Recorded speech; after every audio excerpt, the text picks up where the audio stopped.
Hey, first grade. Today, off of the front supply table, you need to get one big sheet of white paper, and you're going to get a black crayon. And that should be all that you need to get from the supply table. With that big white sheet of paper, we're going to put our name on it like we do on every single project. Mr. Calvert, and you are my 1 in either A, B, or C, depending on which class you are in. When you're done with that, you're going to flip it over, and you're going to start by drawing a bunch of vertical lines. Remember, those are lines that go straight up and down. Or you're going to draw a bunch of horizontal lines as well. And when I draw these vertical lines and these horizontal lines, I'm going to start to get a whole bunch of squares and rectangles on my paper. Make sure that you're doing this by drawing lines. You should not be going and just drawing squares and rectangles like this, because it's not going to look nearly as nice. If you use these lines like I'm showing you, it's going to look way better. All right? So we need to fill up our paper with all different kinds of lines, which will eventually turn into shapes. Notice I'm not trying to make my spots too little. You don't want to have like 500 squares, otherwise it's going to be way too hard to paint.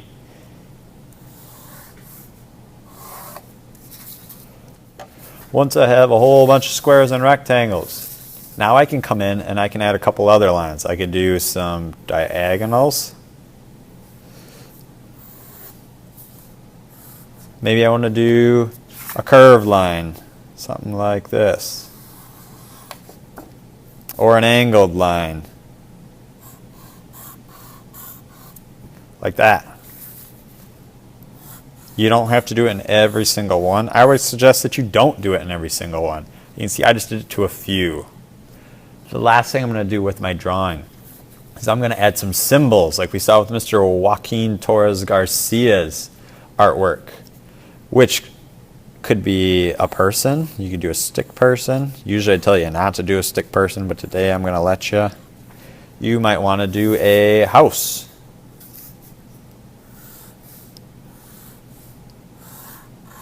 We're just keeping it real simple. You might do a fish. We saw a fish with his work. You know, fish is kind of hard.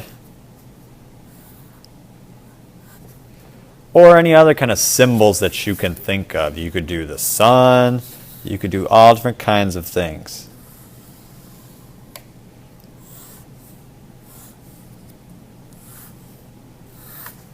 When you're all done drawing your verticals and horizontals, your angles and diagonals and curves, and your symbols, then you're ready to move on to the last part of the project, which is taking that black crayon and retracing everything that you drew. So do a nice, neat job. We need these black lines to help hold our paint in, so when we paint next time, all of our colors don't run together. When you're all done tracing your entire artwork with that black crayon, this can go on the drying rack, and your black crayon can get put back in the black crayon bin at the supply table. Make sure to put all your art supplies away, then you can do one of your choices when you're all finished.